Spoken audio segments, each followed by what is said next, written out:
Bonjour à tous, bienvenue à l'église de Holloway ce sabbat matin. Il y a beaucoup de visages jeunes, bienvenue à vous tous. Nous espérons que vous allez passer cet agréable moment en présence du Seigneur sous son regard. Et pour commencer, je vais lire un petit passage dans le psaume 28. L'Éternel est ma force, mon bouclier. En lui, je me confie. Il vient à mon secours. Aussi, mon cœur bondit de joie. Je veux chanter pour le louer. L'Éternel est la force de tous les siens. Il est la forteresse où le roi qui a reçu l'onction de sa part trouve la délivrance. Ô l'Éternel, sauve ton peuple et bénis-le. Il est ton patrimoine. Sois son berger et prends soin de lui pour toujours. Amen. Nous pouvons nous lever et chanter ensemble l'hymne 142 dans Donnez-lui gloire.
Semble fini, Dieu est là.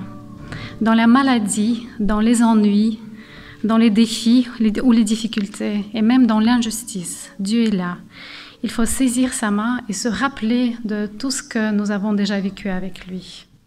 Nous pouvons chanter ensemble le hymne 483 dans Donnez-lui gloire, quand le vol de la tempête.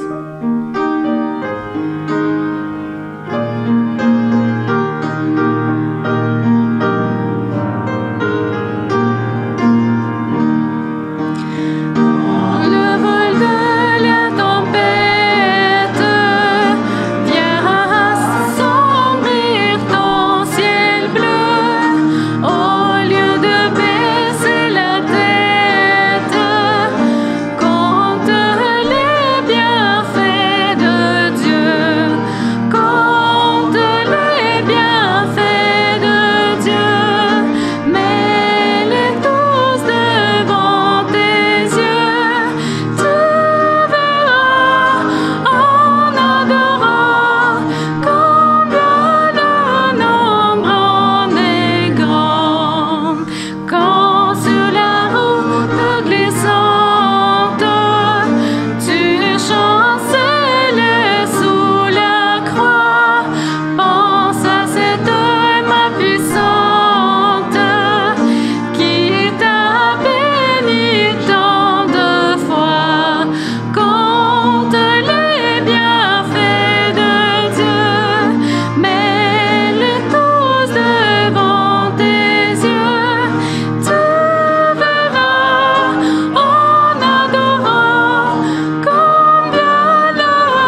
Nous avons maintenant le plaisir d'écouter notre cher frère Pavel qui va partager la parole. Mais je vous invite d'abord à vous mettre debout. On va prier pour demander la présence du Saint-Esprit encore une fois de plus avant d'écouter notre frère. Père Céleste, quelle joie d'être ici ce matin. Quelle joie de voir ton Église encore une fois pleine avec des visages souriants, Seigneur. Nous avons la joie d'être ici ce matin alors que nous savons que peut-être nous n'avons pas que des raisons pour être joyeux. Mais qu'est-ce que c'est beau d'oublier tous nos fardeaux, de les laisser au pied de ta croix. Seigneur, que nos esprits puissent être tous unis et sur la même longueur d'onde, selon ta volonté ce matin. Prépare nos cœurs à recevoir ce message. C'est notre prière au nom de Jésus. Amen.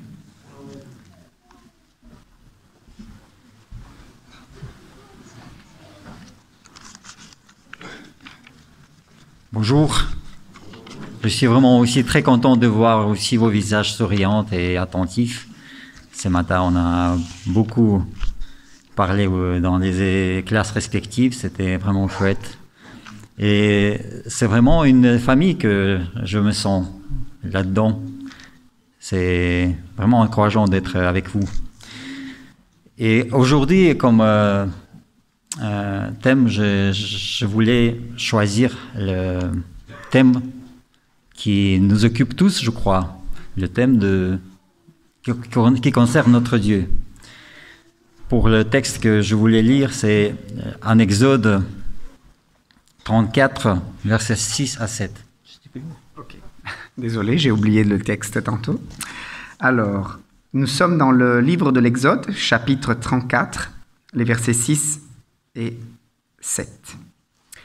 Et l'Éternel passa devant lui et s'écria: L'Éternel Dieu miséricordieux et compatissant, lent à la colère, riche en bonté et en fidélité, qui conserve son amour jusqu'à 1000 générations, qui pardonne l'iniquité, la rébellion et le péché, mais qui ne retient point le coupable pour innocent, et qui punit l'iniquité des pères sur les enfants et sur les enfants des enfants jusqu'à la 3e et à la 4e génération.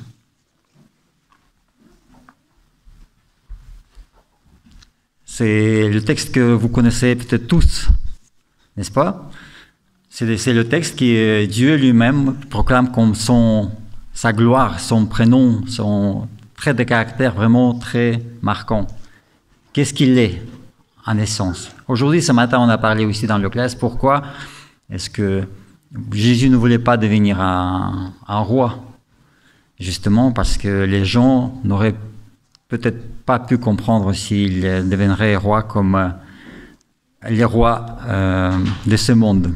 Mais Dieu qui est là, Dieu qui proclame sa gloire devant Moïse, il dit qu'il est vraiment. Et c'est ça que Jésus voulait que les gens comprennent. C'est ça en fait que Jésus voulait, que tout le monde qui le suit, même s'il fait les miracles ou s'il ne les fait pas, il voulait que les gens comprennent qui est ce Dieu auquel ils croient. Et dans l'évangile de Jean, dans cette même leçon, on a vu que Jésus parlait de lui-même aussi. Qui il est.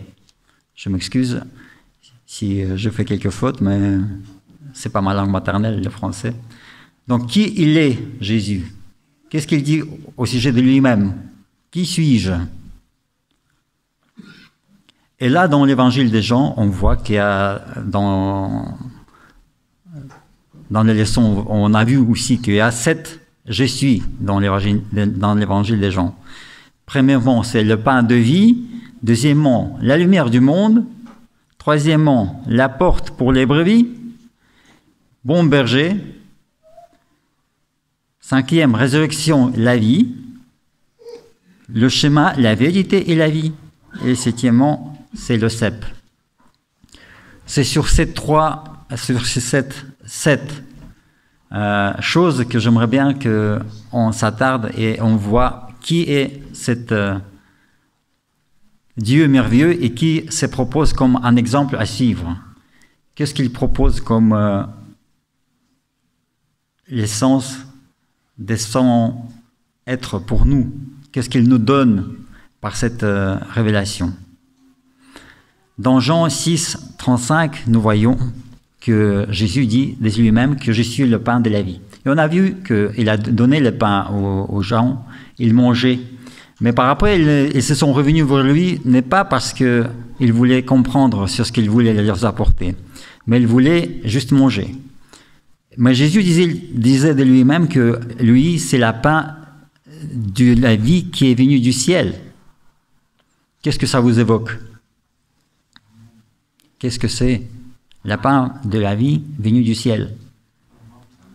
C'est la manne, tout à fait, qui est cette nourriture céleste qui venait à chaque jour, le matin. Est-ce que vous savez que le matin, c'est vraiment le moment béni pour recevoir cette pain spirituel? Quand nous allons à l'école avec les enfants, tous les matins, on écoute certains faits scientifiques. Et apparemment, le matin, c'est vraiment bon pour tout. Dans un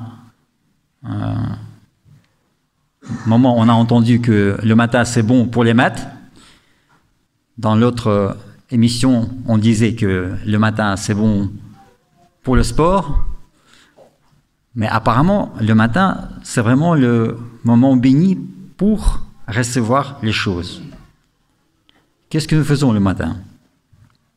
Et qu'est-ce que nous pouvons faire le matin? Comme avec cette pain de la vie qui vient du ciel, nous pouvons venir et récolter ce pain tous les matins auprès de celui qui nous le donne. Pourquoi il faut le faire tous les jours?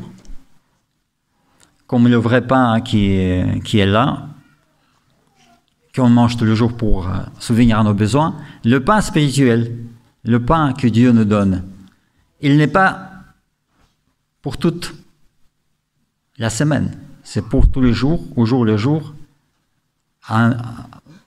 le pain qu'il nous faut pour cette journée-là.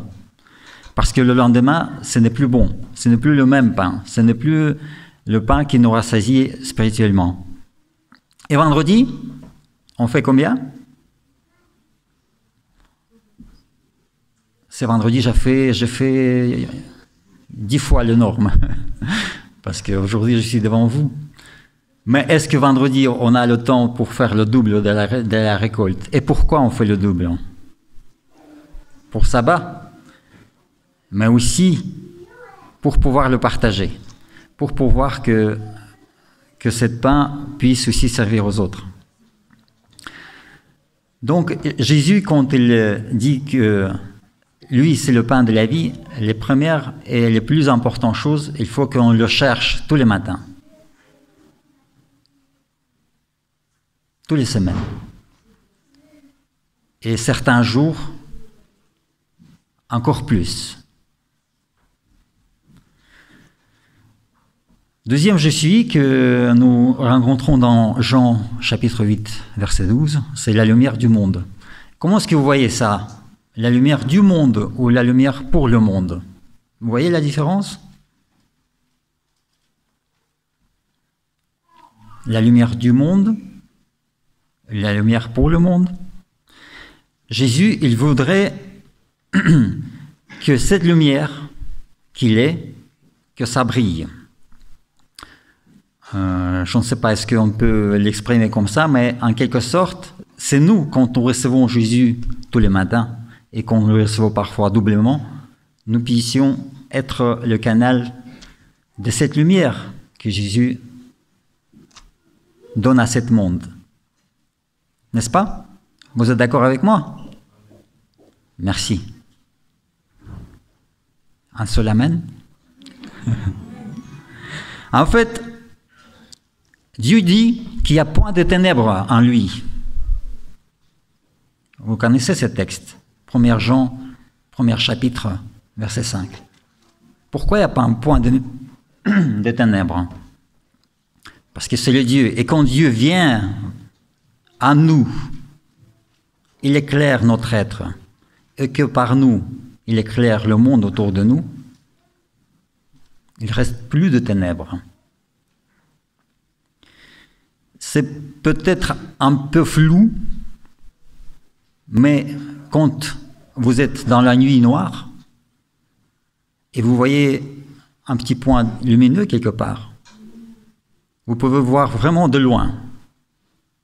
Et si vous dirigez vers cette lumière, vous allez de plus en plus voir autour de vous des choses qui apparaissent. Mais aussi sur vous-même, vous allez voir des choses vous allez voir plus clair.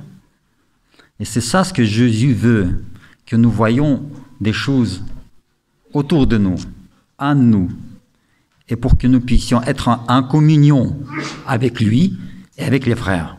C'est aussi dans ce même première épître de Jean qu'on lit ça. Pourquoi est-ce qu'on est tellement ravis et contents d'être là? Pourquoi est-ce qu'il y a des visages souriants? Non, il n'y a pas autant. On va sourire. En fait, parce que justement, quand la lumière est claire, il n'y a plus quelque chose qui nous sépare comme les frères. Il n'y a plus de choses qui créent les murs en nous, entre nous. Nous devenons la même famille, n'est-ce pas? Troisième point, Jésus dit au sujet de lui-même que lui, c'est la porte pour les brebis. C'est un peu étrange, n'est-ce pas? La porte, pour nous, c'est anodin. Il y a plein de portes ici, une là, une par là. Juste dans cette salle, il y a 4 portes. Il y a des doubles aussi. Dans votre maison, combien de portes? Si moi je commence à compter les portes qui sont dans mon maison et dans lesquelles je me suis cogné parfois, parce que c'est un verre transparent. Mais Jésus, il veut dire par la chose que c'est la seule porte par laquelle on peut entrer. C'est une porte exclusive. C'est lui qui est la seule porte qui peut faire des choses.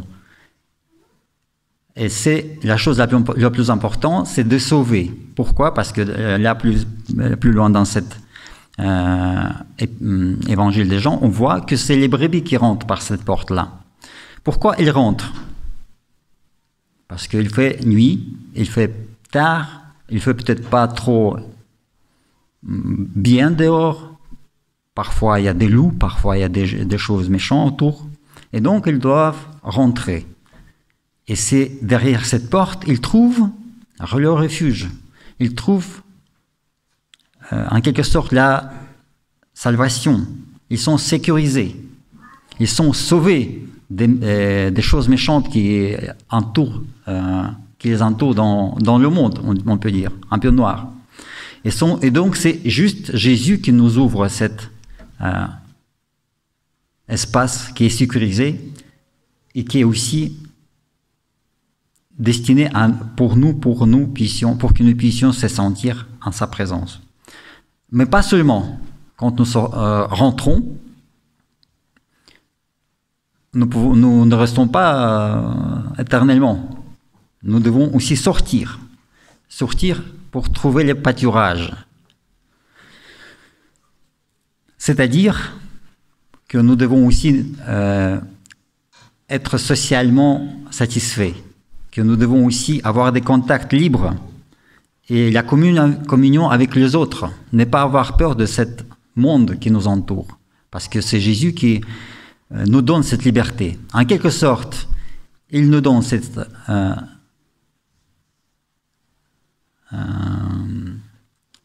sentiment d'être sauvés, mais il ne veut pas que nous le tenons juste pour nous.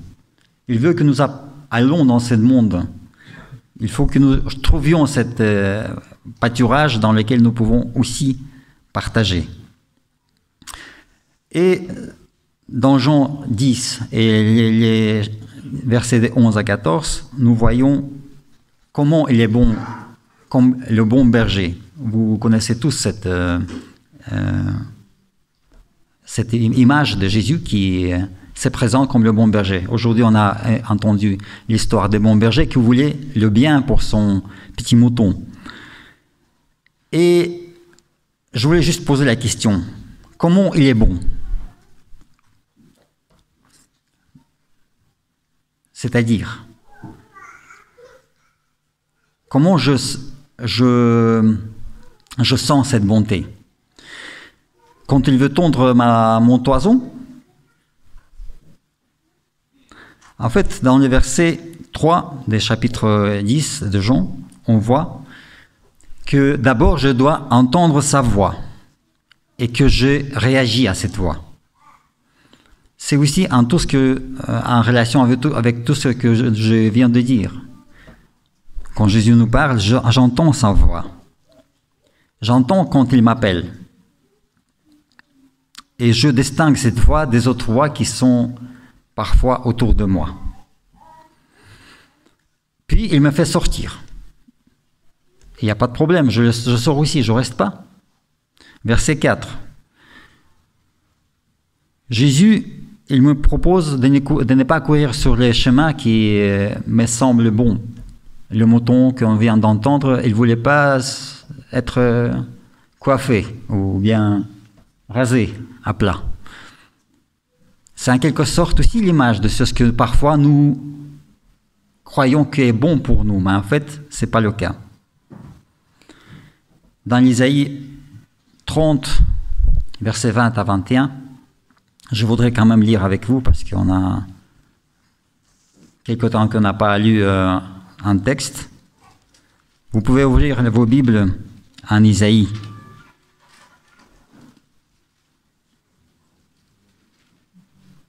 Chapitre 30.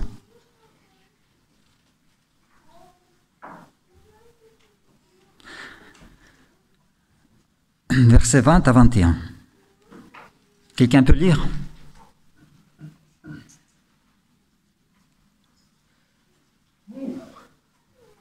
Merci Daniel. À tes souhaits. Je croyais que tu voulais lire. Donc 30, chapitre 30, 20 à 21. Le Seigneur vous donnera le pain d'angoisse et l'eau d'affliction, et ceux qui t'enseignent ne disparaîtront plus, et tes yeux verront ceux qui t'enseignent. Et quand vous irez à droite ou quand vous irez à gauche, vos oreilles entendront derrière vous la voix qui dira: c'est ici le chemin, marche-y. Dans mon traduction, il dit: c'est ici le chemin, suis-le, là, va à droite, là, va à gauche. Je ne sais pas si c'est la parole de vie, la Bible de Seigneur. En fait, chaque jour, et dans peut-être chaque situation même, nous avons ce choix de choisir où aller. Et si nous connaissons la voix du Seigneur, si nous connaissons cette voix qui nous dit les bonnes choses, et comment il le dit, et quand il le dit, là on va reconnaître ce chemin, et c'est lui qui va nous guider. Et c'est comme ça qu'on va trouver les bons pâturages, même quand il y a peut-être pas assez pour tout le monde. Et c'est là que je vais me régaler, je vais me satisfaire, parce que c'est ça ce que Dieu a trouvé comme le bon plan pour moi, personnellement. C'est verset 10, dans le chapitre Jean. Hein? C'est ces plans qui doivent s'accomplir dans ma vie. Et alors, verset 11, c'est dans le chapitre Jean 10, verset 11. Peut-être aussi une chose très importante que j'aimerais lire avec vous.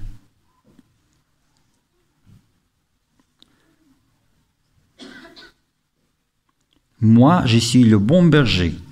Le bon berger donne sa vie pour ses brebis.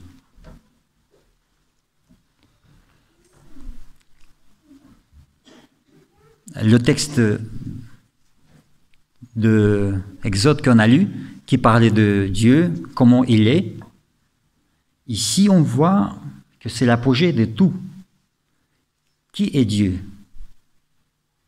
C'est le bon berger qui donne pour nous sa vie.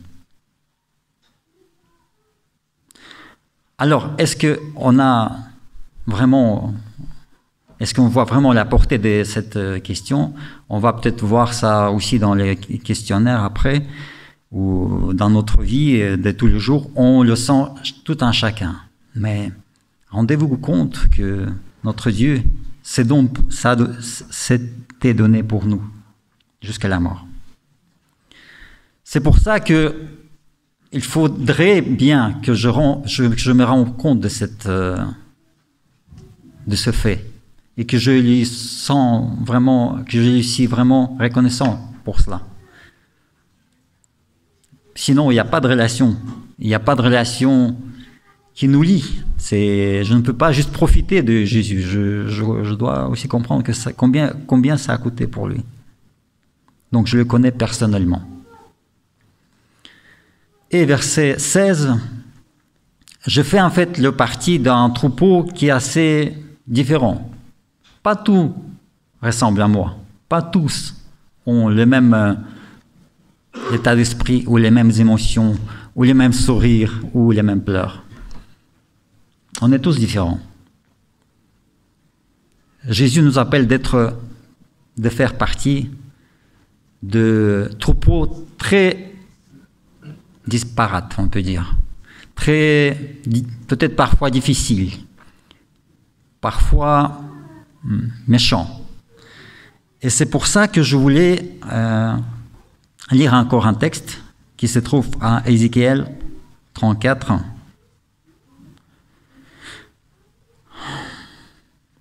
« 34, 12 à 15. Ézéchiel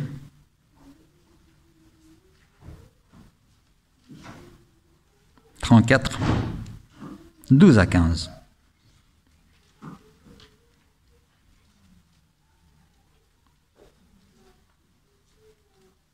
Voici ce que déclare le Seigneur l'Éternel. Je vais moi-même venir m'occuper de mon troupeau et en prendre soin.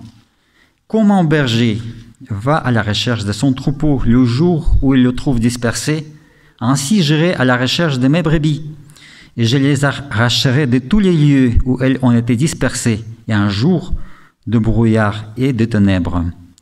Je les ferai sortir de chez les peuples, et je les rassemblerai de divers pays. Je les ramènerai dans leur propre pays, pour les faire paître sur les montagnes d'Israël.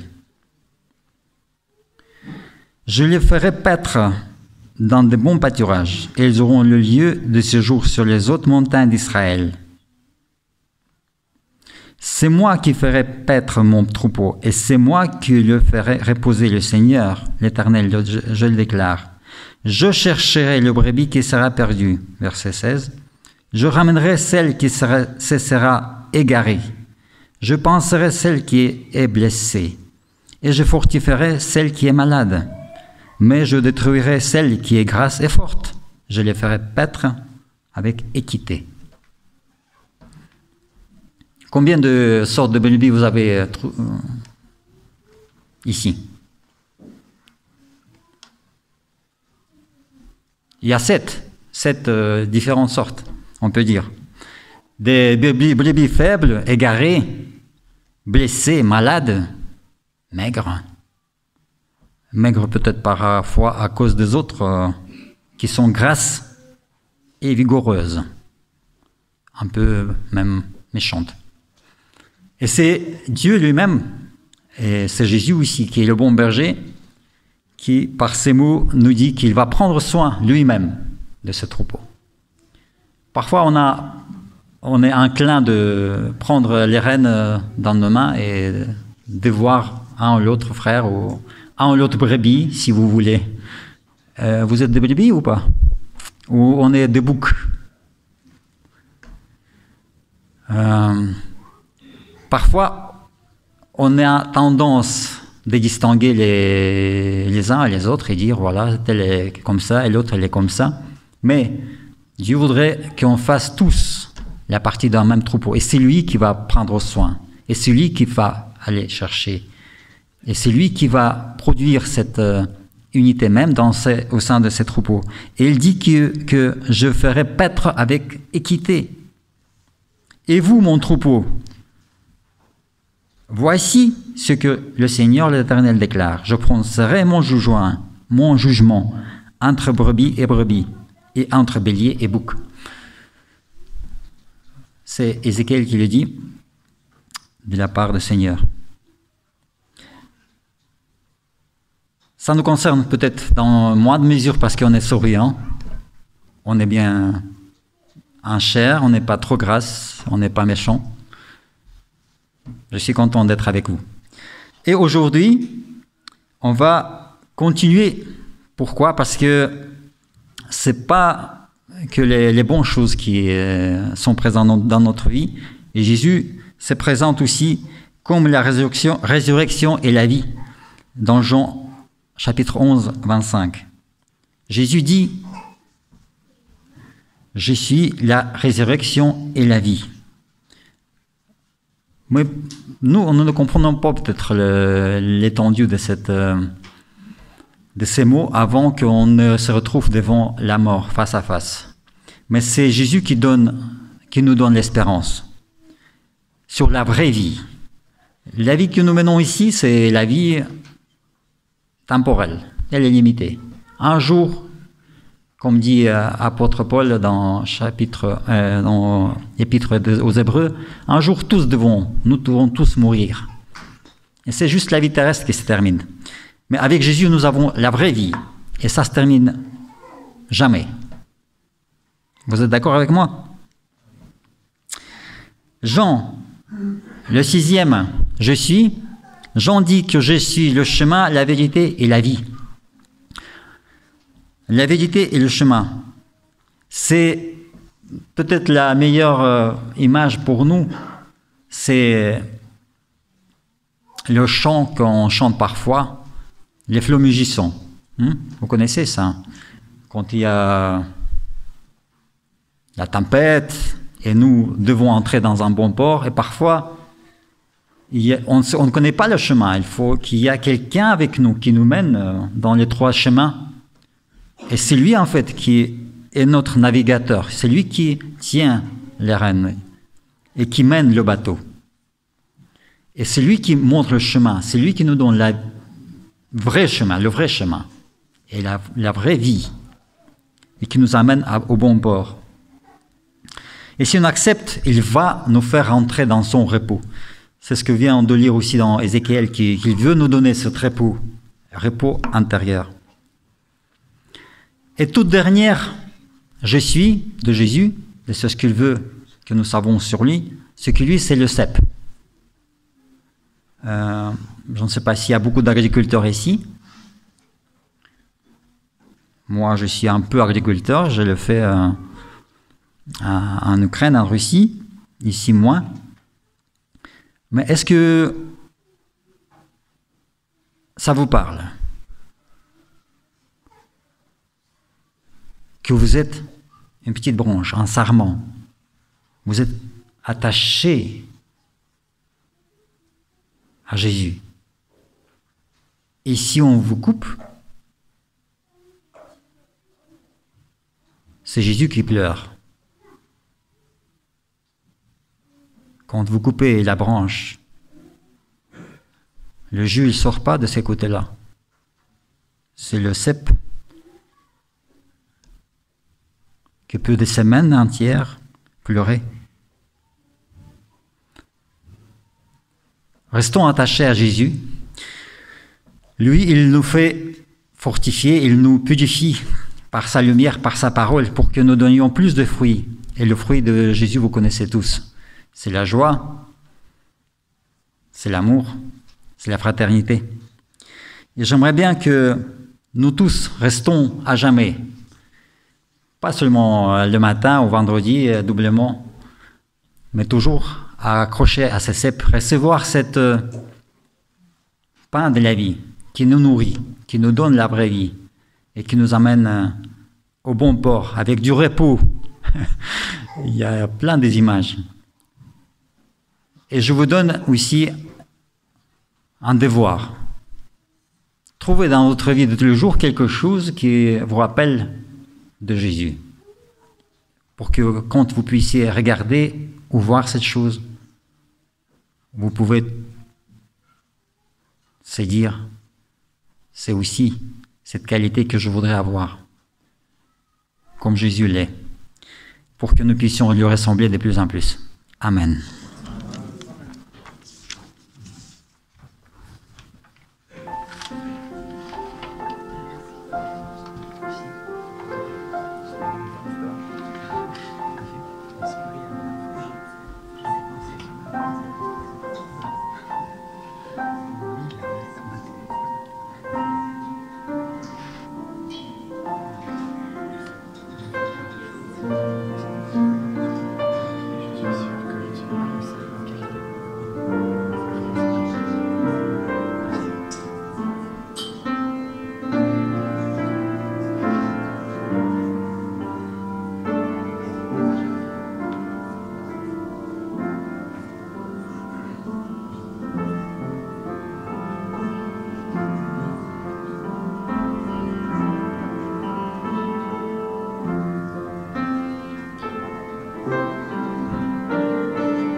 De toutes les images dont a parlé Pavel, celle qui m'a parlé le plus, c'est la porte, parce que je me suis aussi cognée contre les portes en verre.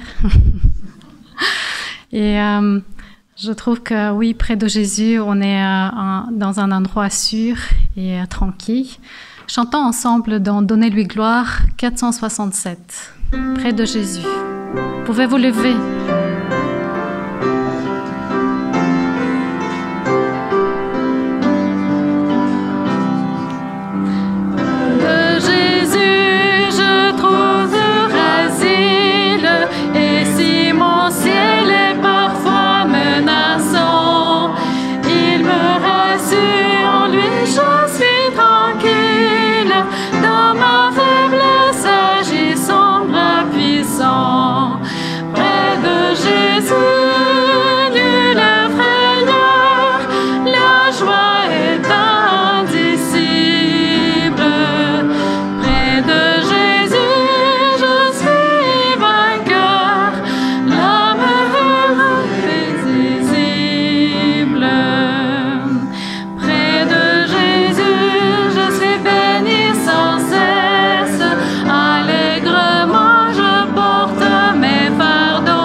Merci Seigneur pour ce que tu nous as donné, tellement beaucoup d'images pour que nous puissions vraiment apercevoir ce que tu nous as fait, ce que tu es, ce qui tu es. Merci Seigneur pour cette révélation, pour cet amour que tu nous donnes à tout à chacun et cette vie que tu nous prépares, la vraie vie. Sois avec chacun entre nous pour que nous puissions aussi répandre cette espérance autour de nous et pour que nous puissions porter beaucoup de fruits avec toi. Amen. Amen.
Or à celui qui peut faire, par la puissance qui agit en nous, infiniment au-delà de tout ce que nous demandons ou pensons, à lui soit la gloire dans l'Église et en Jésus-Christ, dans toutes les générations, au siècle des siècles, et encore pour cette semaine, chers frères et sœurs, pour nous tous. Amen. Amen.